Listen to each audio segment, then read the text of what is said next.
Hello everyone, and welcome back to Neural Networks from Scratch in C++. In this video, we are going to finally code the matrix multiplication, and we're going to be talking about how we can optimize it. So I'm actually going to be reordering some of these sections a bit. So optimizing matrix multiplication. And I'm going to be moving this, I'm going to be deleting this comment because we're going to get to that immediately when we get to this section. So first thing I want to do is I want to clean up the array of arrays in all of these different functions. So it's a little messy to think of a matrix this way. So what I'm going to do is I'm going to make a new type called matrix, which is going to be a cleaned up version of this array of arrays. So what this is going to look like is array T and C and R. And I can replace all of these guys with matrix.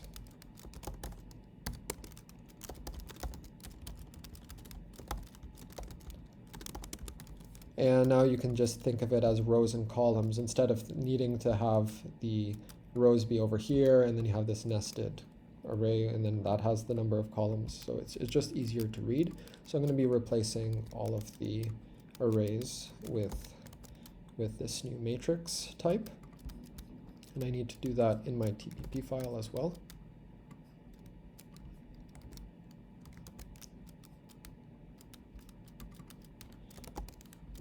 And I want to call this mat now so that I don't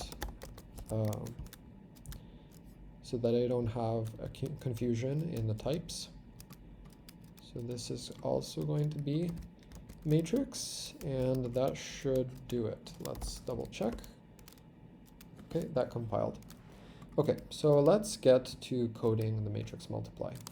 So remember how we first discussed matrix multiplication, like the first algorithm we looked at. So remember, if you have a matrix on the right and a matrix on the left, what we do is we essentially pick this column on the right to be fixed and this row on the left to constantly vary. And then what we do is we store the output as, like we iterate over the column of the output and store the outputs. So for example, if I have 2, 3 here and 1, 2, what I do is in this area I pretty much accumulate the results. So I have 1 times 2 plus 2 times 3, so I have 6, and then I keep accumulating the partials for the rest of these two vectors, and then I move on to the next row. And moving on to the next row essentially means that I'm now taking the dot product and storing it in the next entry in the column of this, in this particular column of the output. So let's try to code this out. So what I'm going to make is I'm going to make, well, I need a similar template for this matrix multiply, but not quite. So with a matrix multiply, we don't just have two sizes we need to consider. We also need to consider the inner dimension, which we discussed in a previous video.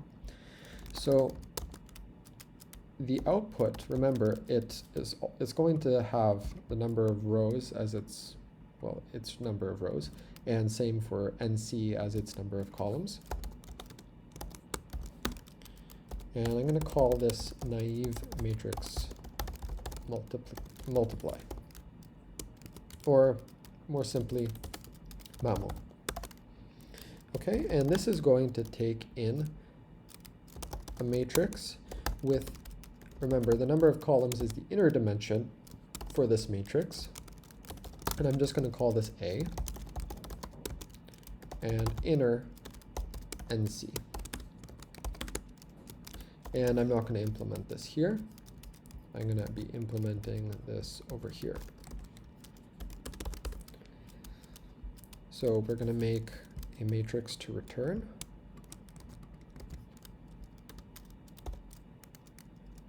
let's call this result. And let's try compiling. Okay, so I am missing over here the type t, and same over here.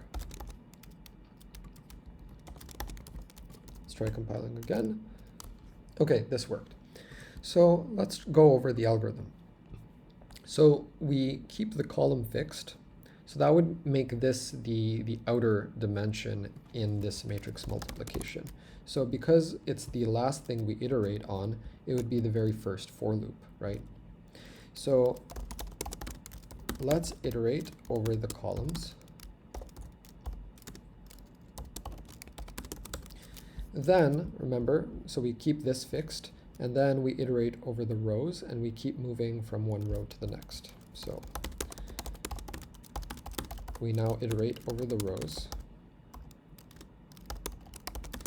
And then finally, we're taking the dot product. So we'd be iterating over our inner dimension.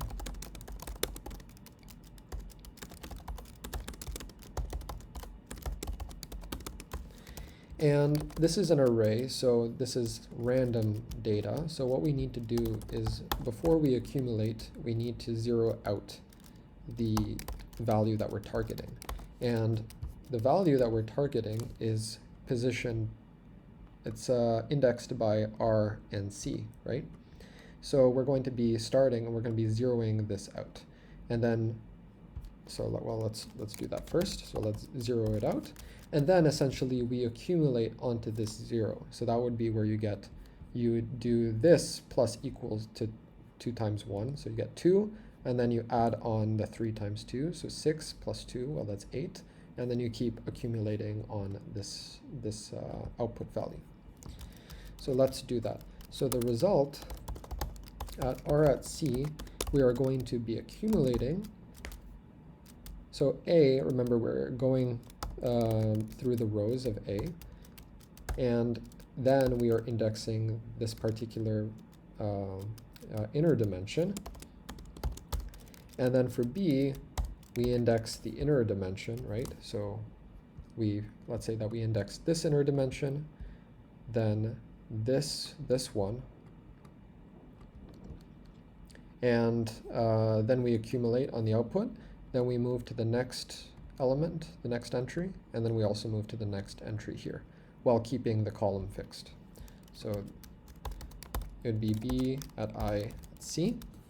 So let's compile this. Go back to main, and let's clean this up. So let's do this naive matrix multiply.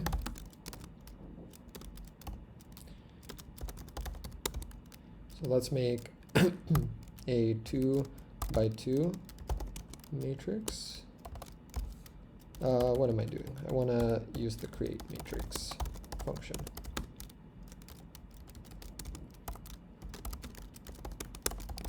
And same thing for B. And then C is going to be the naive mapmul of A and B.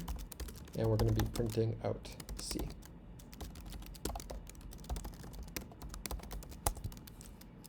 Does this compile? Yeah, and I'm just going to comment that out because we're not using it now. Okay, great. So we just made an A range matrix.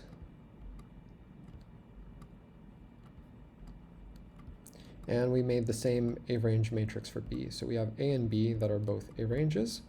So let's just quickly do this exercise to see what we expect the output to be. So here we do 0, 1. Dotted with 0, 2, so 0 times 0 plus 1 times 2, you get 2. Then 2, 3, dotted with 0, 2, so 0 plus 6. Then move to the next column, go back to the first row, 0 times 1 plus 1 times 3, 3. And then 1 times 2 plus 3 times 3, so 2 plus 9, 11. This is what we're expecting, so let's run this. And that's what we get, 2, 3, 6, 11. Okay, great. So now let's talk about why this matrix multiplication is very naive. So we have something called a cache. And for every CPU core, you have a cache. Well, there are multiple levels, but let's just think about just the general idea of a cache. So what it is it's a super fast memory. So super fast, but it's small. So yes, it's super fast, but it can only fit a certain amount of data in it.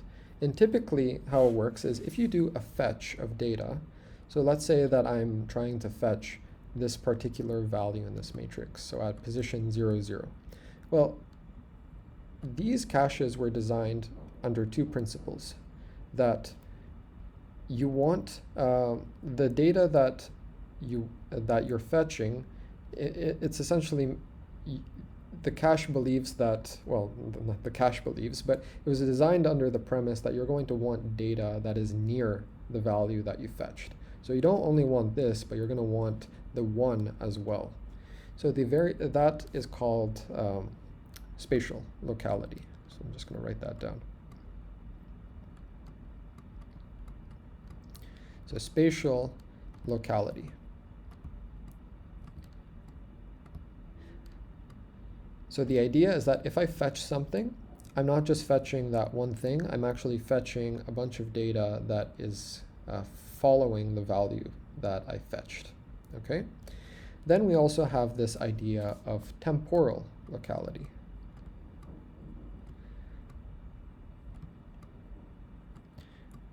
So the idea behind temporal locality is that if I fetch something, I'm not just going to use it once and that's it.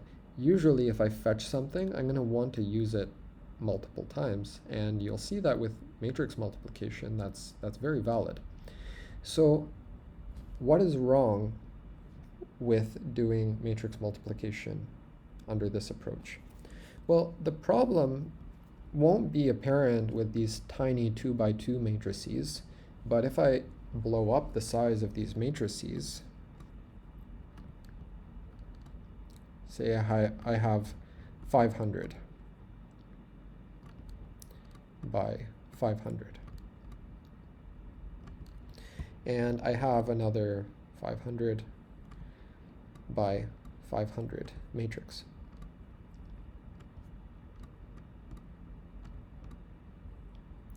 So let's go over the algorithm. So essentially here I have a row, and here I have a column. Well, remember that arrays, they're stored as contiguous data. So contiguous means that, yeah, like if in this matrix it looks like I want this column, but the actual array is stored as such. Okay, so what does this mean? So let's write this down in memory. So let's say that this is A, B, C, and then whatever comes after. So in memory, this looks like A, B, C, dot, dot, dot, and then let's say here is X, Y, Z. So we have X, Y, Z. So this is the exact same thing for matrix B. Just because I want this column doesn't mean that the data is organized as such. It's not like I have data that is moving down this way. No, the data is moving from left to right. And when I fetch something to put in the cache, say I want to get this element over here, I'm essentially fetching all of this data and putting it inside my cache. So I fetched all of this data, but here's the thing, I'm iterating from one entry in the column to the next. So I moved from that entry to this one. So I only used one entry from this entire row, and now I'm pulling that into my cache. So out of this entire row, I used a very tiny amount of it. and then I fetched another row, and once again, I'm only using a tiny, tiny amount of it. What's another problem? Well, remember, I was incrementing and iterating over my rows. So I fetched this row, I do this dot product, and then I move on to another row. So I'm going to remove this x, y, z now, just so I can fit in another row. So once I'm done using this row, I move to another one.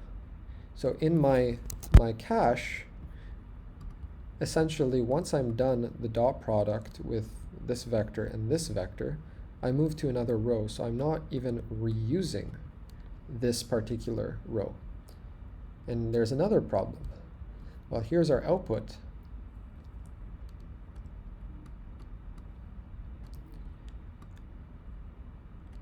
Here, in the output, we're iterating over the columns, and for the same reason that it sucks for B, it sucks for the output, because I want to store in the output. So when I pull in the output that I want to store into, I'm essentially fetching contiguous data, and I'm only storing data in like these non-contiguous chunks. So hopefully this gives you some intuition as to why the naive matrix multiply is, well, naive. So in the next section, I want to talk about what we can do to improve the performance and get into some of the more nitty-gritty details behind performant matrix multiply. Hope to see you in the next video.